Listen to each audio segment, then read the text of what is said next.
What would you do if a dying stranger stumbled onto your land, and saving him could cost you everything? In the heart of dusty plains, where the sun scorched the earth to cracks and the wind whispered of forgotten betrayals, Sarah faced that choice. Alone on her crumbling ranch, she stood on the porch, her hands worn from battling a fence post under a merciless sky. Her husband was gone, taken by fever last autumn, leaving her with a drying well and a town that scorned her stubborn solitude. Dusty plains didn't forgive women who defied its rules. Today, the air buzzed with warning. A distant shadow moved against the horizon's shimmer.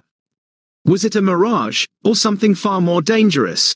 Sarah's heart pounded. The desert always demanded a price. Her ranch, her life, hung by a thread, and the stranger's arrival would ignite a fire no one could extinguish. Would she risk it all for a man who might bring death to her door? The answer lay in the dust, waiting to be written in blood or courage. Stick around to see what Sarah did next. The wind shifted. A buzzard circled high above, slow and wide. That's when she saw him. At first, she thought it was a bundle of blankets left by travelers, but as she stepped closer to the ridge behind her barn, her breath caught. A man lay on his side, chest rising faintly. Blood stained the earth around him, dark and cracked like rust. His long black hair was tangled in dust. He wore no boots, only a deerskin shirt torn open at the shoulder, revealing a wound deep enough to show bone. Then she saw the necklace, beads and a feather, an Apache. Her heart slammed against her ribs. Every story she'd heard growing up surged forward. Stories of raids, burning farms, children stolen in the night, warnings whispered in church pews, curses spat in saloons. She took a step back, another, but then he moved. Not a lunge, not a threat, just a low, pained groan from his lips as he tried and failed to lift his head. He was dying, and not quickly. Sarah looked around. No one. The road was quiet. The town would not send help. They wouldn't care if a wounded Apache bled into the earth. She should have walked away. She knew that, but instead, she turned back toward the barn. Moments later, she returned with a dented tin cup filled with well water, precious, nearly gone, and knelt beside the man who might kill her if he lived. She didn't speak, didn't ask his name. She just lifted his head gently and placed the cup to his lips. At first, he didn't drink. His eyes flickered open, dark, unreadable, wild, and fixed on hers. Still, she waited. Then, slowly, his lips parted. He drank. It was only a sip, but it was enough. When he finished, she set the cup down and rose to her feet, trembling. For a moment, she thought he might grab her hand, speak, or curse her in a language she didn't understand. Instead, he looked at her for a long second, then closed his eyes and exhaled, almost in peace. Sarah turned and walked back to the house, unsure if she'd just saved a life or invited death onto her land. That night, she didn't sleep. Before the morning sun could rise above the mesa hills, thunder rolled across the dirt, not from the sky, but from the earth.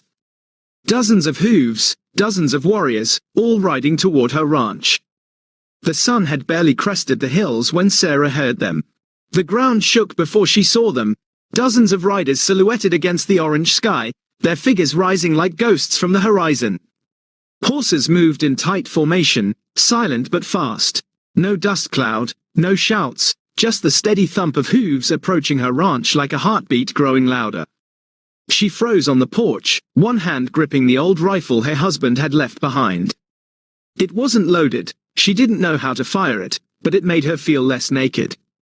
The first rider appeared just past the corral, then another, and another. Within moments, the ranch was surrounded.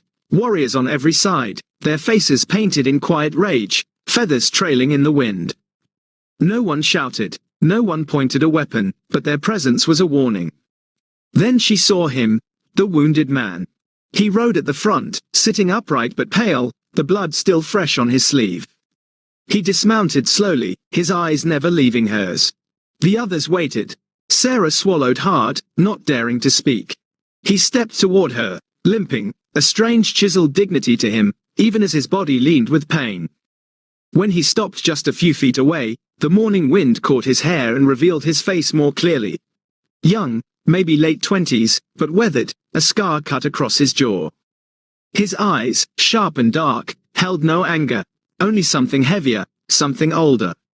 He raised one arm and spoke a single word, "You gave." The rest of the riders remained still. Then he turned his gaze to them and added, in Apache, something she couldn't understand. Whatever he said, it changed everything. Weapons were lowered, eyes softened, a few men nodded, and just like that, the warriors began to retreat. Some with a glance back, others without a word. All except one. He remained, the wounded man. He walked past her toward the barn and, without asking, sat in the shade near the water trough. He didn't look at her again, just closed his eyes and leaned back against the post, like he'd always belonged there. Sarah stood there for what felt like hours. The town would never believe it. They'd say she was cursed or, worse, traitorous.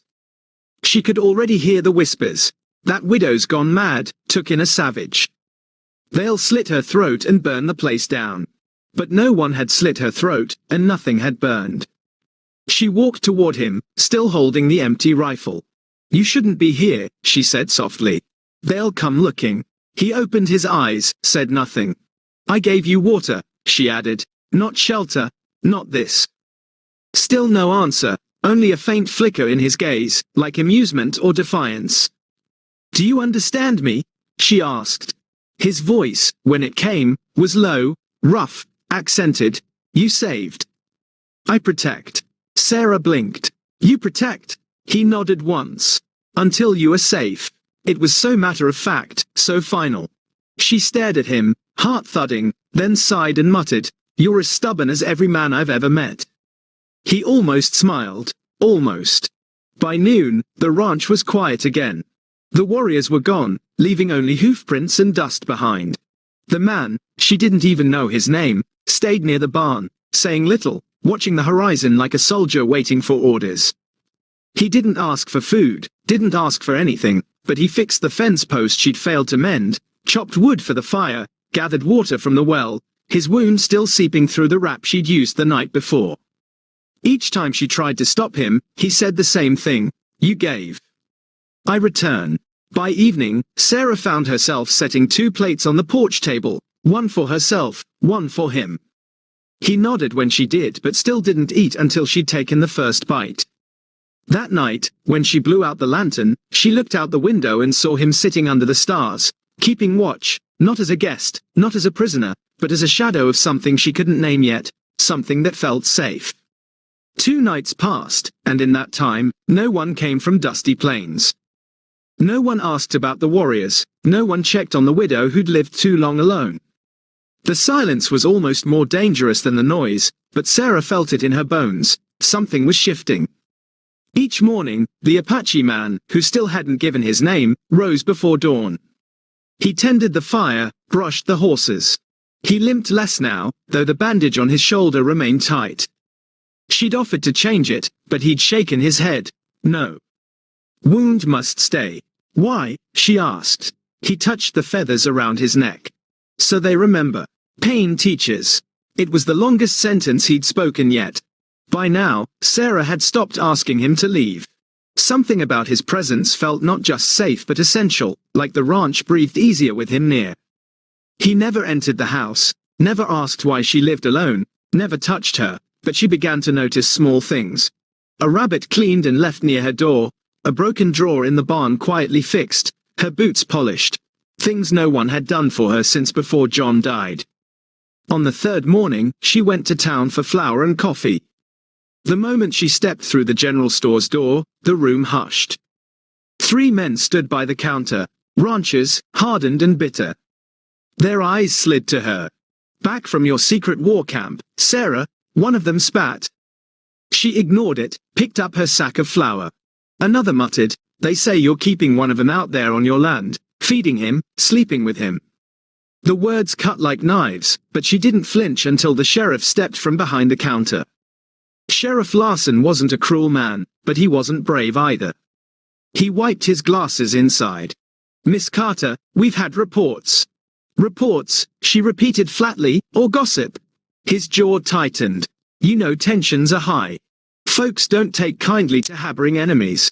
"He's not an enemy. He was wounded. I gave him water." One of the ranchers laughed. That's what you call it now? Larson raised a hand. Enough. Sarah, just be careful. People are nervous. She left without the coffee.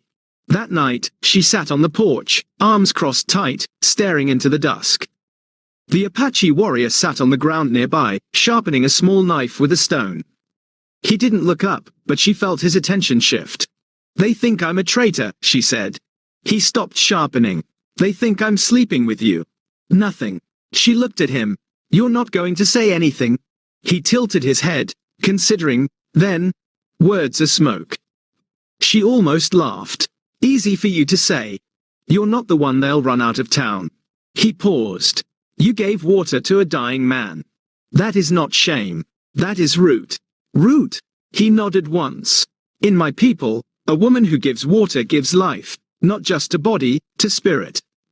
You gave what cannot be repaid. A long silence fell between them. Then, faintly, she whispered, you speak like someone who's lost more than blood. His eyes darkened. He turned back to the blade. She didn't press. That night, after the lantern was out, Sarah woke to a noise. Wood breaking, voices outside, a scream cut short. She jumped from bed and ran to the window. 5 men, lanterns, guns. They had come while the world slept. They had come for her. One of them kicked the barn door open. Another shouted, you in there? Red lover.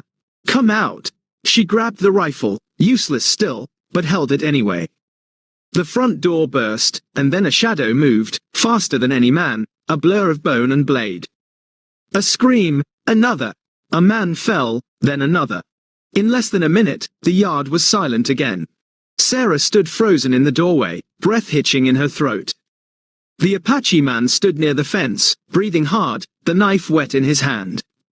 4 men lay moaning on the ground. The 5th ran into the dark. He turned to her. I stay, he said simply, until all danger sleeps. And she, shaken, heart pounding, eyes wide, nodded once because, for the first time since John died, she didn't want to be alone anymore. By morning, the broken men were gone. Sarah hadn't asked where he took them, hadn't asked how none of them died despite the blood. But she'd seen the way he moved, like a windstorm wrapped in silence, and she suspected death had come close enough to be felt, then spared at the last second. Mercy, perhaps, or a message. Either way, word spread fast. By midday, the town buzzed with whispers. Sheriff Larson came riding up with 2 deputies, stopping just short of her fence line. Sarah met him on the porch with a calm she didn't feel, her hands still shaking beneath her shawl. We heard there was an attack, Larson said, removing his hat. You all right? I'm alive, she said plainly. He eyed the barn. Was it true? Were they after him? She didn't answer. Sarah, I can't protect you if you don't. I never asked you to protect me, she snapped. A pause. The wind picked up, stirring the dirt at their feet. One of the deputies spat. She's hiding a savage. That's what this is. The men were trying to run him off, protect the town. Sarah took a step forward. They broke into my home in the middle of the night. You call that protection? Larson raised a hand to settle the tension, but it was too late. The deputy's glare hardened. You're putting us all at risk, he muttered. Them Apache'll turn on you fast. Then, from behind the barn, a shadow moved. He was there, the warrior, no weapon in hand, no threat, just his silent presence. But it was enough to send the deputies reaching for their holsters. Larson barked, stand down. The air thickened, time froze. Then, slowly, the Apache man raised both hands and stepped back, disappearing into the shadows again. Larson looked at Sarah. You've got to choose, Sarah, the town or him. You can't have both. She didn't flinch. I never asked for either. The sheriff left with a heavy heart, but the deputy rode away with fire in his eyes. That evening, Sarah sat by the fire, arms wrapped tight around herself. You shouldn't have come out, she told him. You're just giving them more reasons. He stirred the fire with a stick. They do not need reasons, only excuses. She stared at the flames. I used to believe this land was home. Now I'm not sure it was ever mine. He looked at her, his face softened by firelight. Home is not a place. It is a choice. And what if I chose wrong? She whispered. He was quiet for a long time, then, finally, then we fight for it. The next day, the church doors slammed shut when she walked in. Mothers pulled their children close. A preacher turned his back. Outside the saloon, men fell silent when she passed. One muttered, "Witch." Another threw a stone. It hit her shoulder, hard enough to bruise. She didn't cry, didn't stop. That night, she returned home and found a handmade object resting on her porch, a small woven charm of straw and feathers, an Apache protection.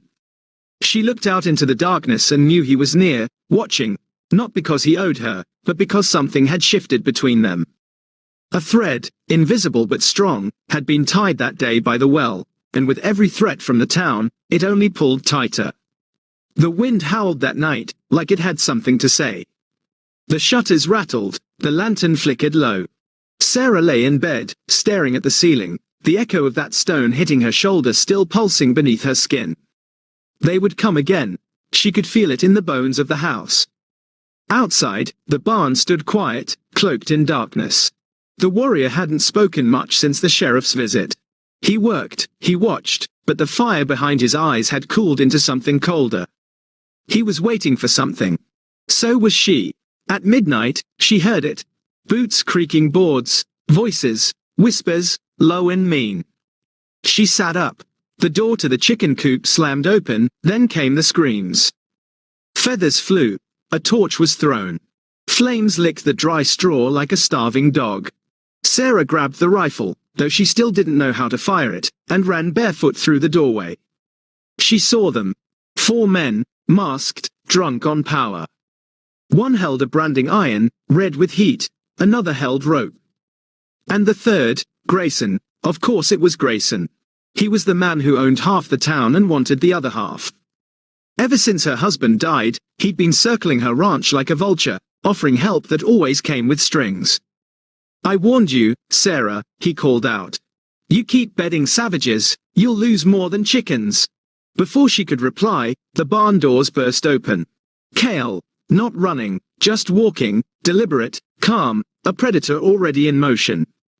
Grayson raised his gun, but Kael moved first, a blur, a crunch of bone. The man with the branding iron screamed as the weapon was twisted from his hand and hurled into the dirt. One of the masked men ran, another tried to fight, he didn't get far. The last man, Grayson, stood his ground, fury burning in his eyes. "You think you can scare me?" Kael didn't answer. He stepped forward, blood dripping from his knuckles, and said just one word, "Enough." Grayson sneered. "You're lucky she's here. Otherwise I'd gut you right here." That's when Sarah stepped beside Kael and leveled the rifle, shaking but aiming straight. "Try it," she said. "See what happens." Grayson's sneer faltered. "You wouldn't shoot me." She didn't blink. "I don't have to. He already spared you once." Kael said nothing, but his silence was thunder. Grayson spat into the dirt and turned. "This isn't over." "You're right," Sarah replied. "It's just beginning." They buried the fire, saved what animals they could. By dawn, the yard smelled of ash and burnt feathers. Kael's hands were torn. Sarah wrapped them in cloth, sitting on the porch beside him as the sky turned orange again. She didn't speak. Neither did he. But there was something between them now, thicker than smoke, stronger than silence. Blood on the fence, truth in the soil, and a bond that neither war nor whispers could undo. The days grew hotter. Dusty plains fell silent in her direction. No more stones, no more sheriff, only silence. And in many ways, that was worse. A town can yell in fear, but when it goes quiet, it starts to plan. Sarah tried not to let it get to her. She kept her head down, tended her land, fed the chickens that survived, fixed the co-op with hands that had long since learned not to tremble.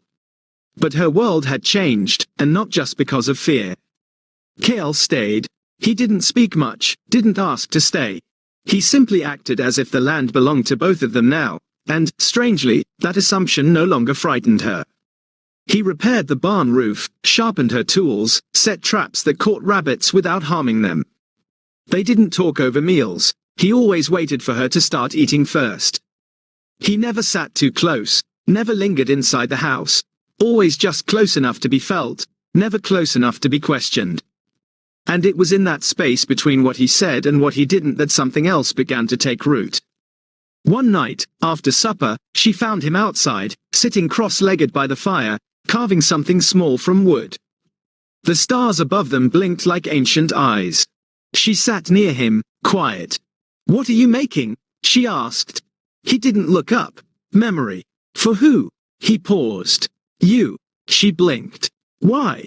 He kept carving. "You gave me water. Then you gave me choice."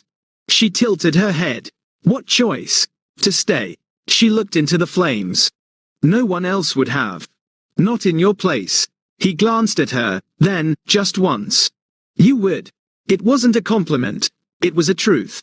She smiled faintly. "I used to think kindness was weakness. My husband used to say it would get me killed." He didn't ask about her husband. Didn't say sorry, just waited. And so she continued. "He wasn't cruel, just cold. Proper. He thought love was something you owed, not something you showed." Kael turned the carving in his hand. It was beginning to take the shape of a bird, a hawk maybe, its wings spread wide. "And you?" he asked softly. She hesitated. "I used to think I had to earn love. That if I worked hard enough, smiled enough, stayed quiet enough, someone might think I was worthy of it." He looked at the carving. "You were always worthy." The words hit her like the first drop of rain after months of drought. She didn't respond, but her eyes burned. The next morning, she found the carving on her windowsill. A hawk, carved smooth and strong, with a single black bead tied around its neck. She ran her fingers over it slowly, then tucked it into her pocket, close to her heart. That day, she baked cornbread, real cornbread, with the last of the good flour, and brought it out to him near the fence line. They ate together under the sun, still no words, but they didn't need them anymore, because what lived between them now didn't need language.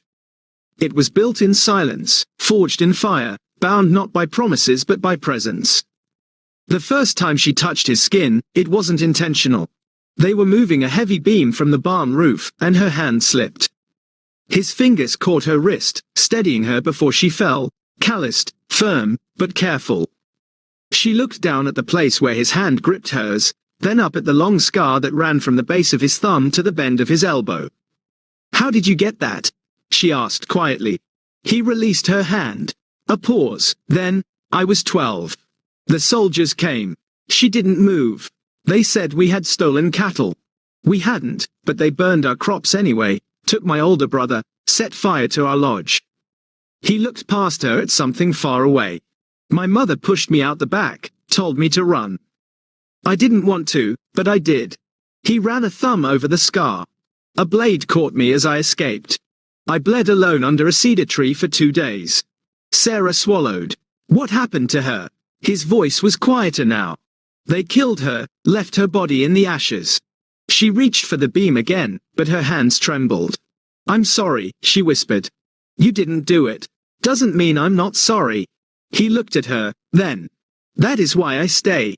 She frowned. "Because I'm sorry." "No," he said. "Because you remember what others choose to forget." That night, it rained, the first real rain in weeks.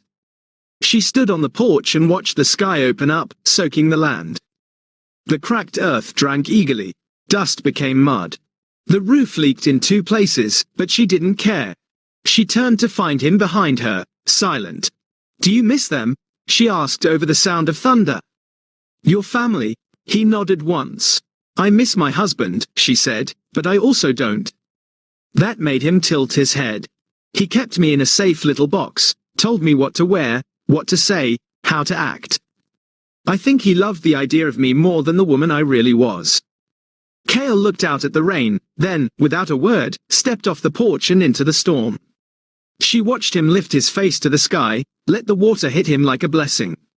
He raised his arms, just slightly, barely more than a breath of movement, but something about the gesture felt sacred. She followed. Together, they stood in the mud, soaked to the bone, not speaking, not touching, just being.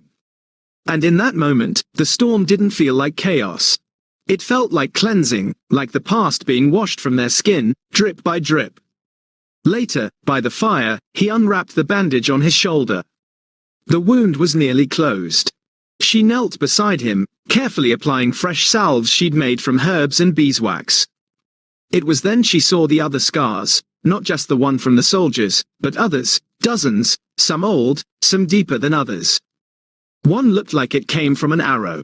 She didn't ask about them. Instead, she said, "Every scar is a story, isn't it?" He nodded. "And every story leaves a mark." He met her gaze. "And some marks," he said, "lead us to the people who can carry them with us." She felt her breath catch because, somehow, without ever planning it, she had begun to carry his. And maybe, just maybe, he had started to carry hers too. The storm passed, but it left behind more than puddles and clean air. It left stillness. A strange kind of peace settled over the ranch, one Sarah hadn't known in years. The land smelled different. The wind felt softer. Even the chickens, those that remained, clucked with something like relief. But peace never lasted long in Dusty Plains. One afternoon, as Sarah was cleaning out an old chest in the loft, one that had belonged to her husband, she found it. A letter, folded in a cracked envelope, stained with dust and time. She sat down on the wooden floor, the light slanting through the rafters, and began to read. "To Mr. Grayson, as discussed, I agree to the sale of the property at the offered price. Once my wife is informed, I expect discretion until the paperwork is finalized. She's not ready to let go, but I am. Robert Carter." Her hands trembled. The date was 2 months before her husband died. He had planned to sell the ranch behind her back, to Grayson, of all people. The same man who now led the charge to drive her out, the same man who had tried to burn her home down. The air turned cold around her. She read the letter again, then again. Her husband had planned everything.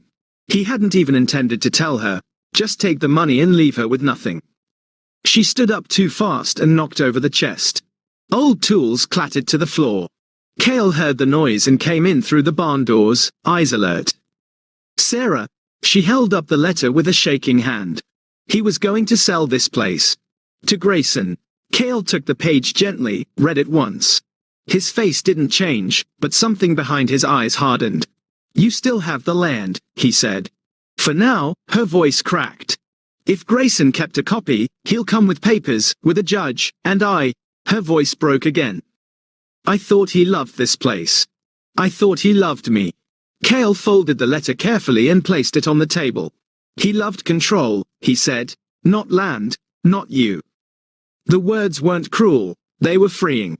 That evening, Sarah rode into town alone. She didn't tell Kael, didn't ask permission. She wore her best dress, the one she hadn't touched since the funeral, and pinned her hair like the woman they used to admire in Dusty Plains. Let them see her coming. Let them stare. At the courthouse, she asked to see Judge Harmon. The clerk hesitated. "You got business, Miss Carter?" She held out the letter. He read it, eyes widened. "I see." 10 minutes later, the judge met her in his office, a large man with thick spectacles and a dislike for fuss. She laid the letter on his desk. "This was never filed.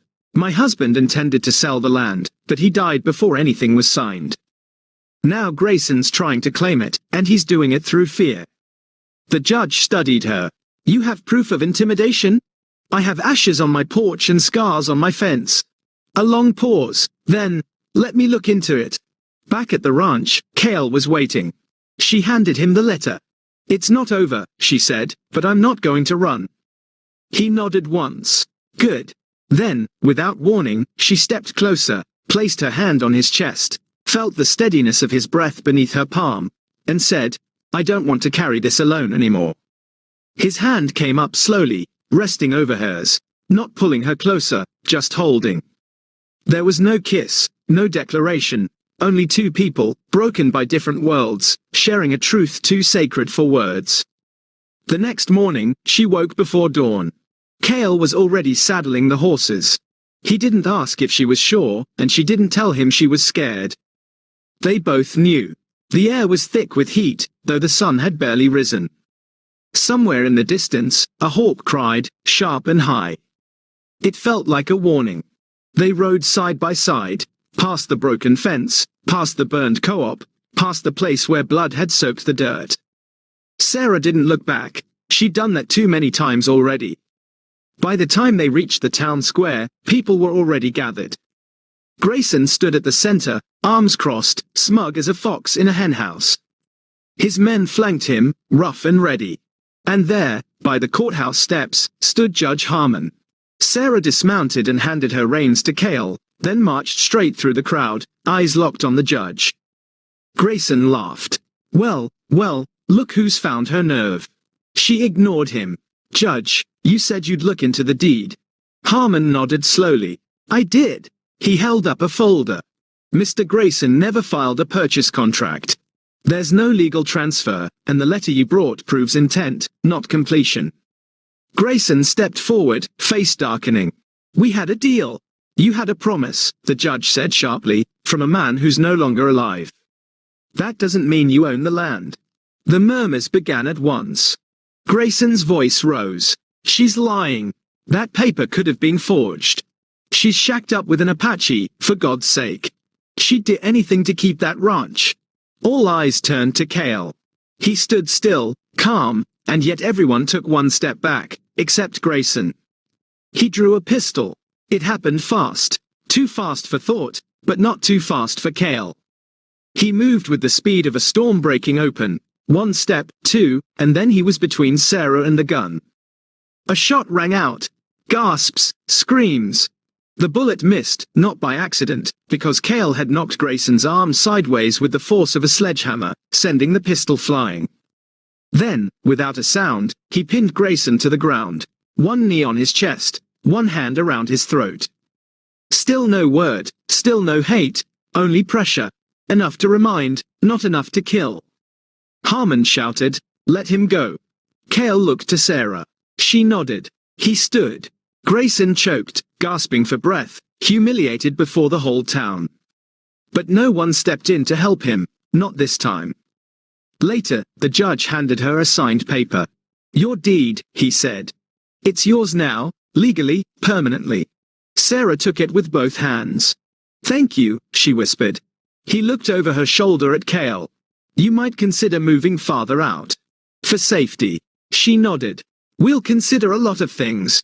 That night, back at the ranch, they didn't speak of the town, or the gun, or the faces that had finally looked at them with something close to respect, or at least weariness. Instead, she brought out 2 cups of coffee. They sat under the stars, shoulders nearly touching. I thought I would lose everything, she said. Kael looked at her. You found something instead. She turned toward him. What?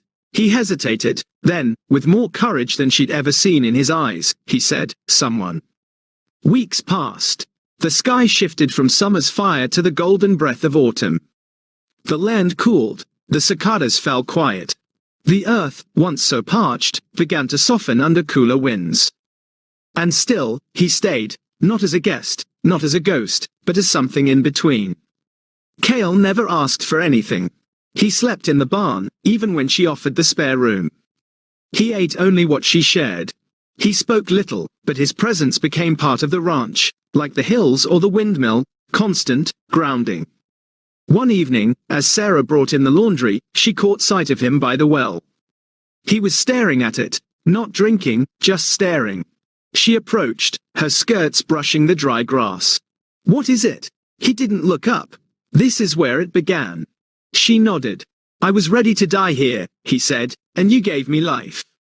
Her voice was soft. I didn't do much. He turned to her. You did everything. A long silence followed. Then he reached into his pocket and pulled out something wrapped in cloth.